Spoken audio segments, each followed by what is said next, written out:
ఏరా పేడు మొహం వేసుకోండు. ఆకలేస్తుంది మామా. ఏమైనా తింటావా? డబ్బులుందా? తినిపించే ఐడియా ఉంది రా. సరేపా.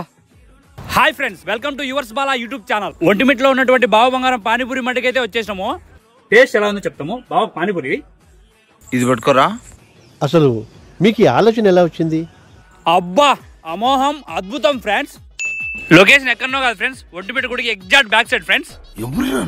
అబ్బా బాబా మాటలు లేవు ఫ్రెండ్స్. ఏరా నువ్వు కూడా తింటావా? రా కెమెరా మీకెందుకు రాలేదని సిగ్గుపడండి. Super friends. ఇంత టాలెంటెడ్ ఉన్నావు. You are really a god gifted child. బలుంది బావా పానీపూరి పోయొచ్చు బావా. 40 రూపాయలు రా. ఏంది బావా నువ్వు మాట్లాడేది? రేపు పొద్దున్న నా యూట్యూబ్ ఛానల్ లో అప్లోడ్ చేస్తా వీడియో. నీ బండి వెనకాల మొత్తం క్యూలో ఉంటారు జనాలు. ఇప్పుడు గనక నువ్వు లెక్క కట్టలేదనుకో, నువ్వు తిని లెక్క కట్టలేదని నా యూట్యూబ్ ఛానల్ అప్లోడ్ చేస్తా. అప్పుడు జనాలు నీ వెనక క్యూ కడతారు. తగ్గించుకుంటే మంచి. 10 చిల్లరి. 10 చిల్లరా. నువ్వు చేసిన ఎక్స్ట్రాలకు టిప్పు.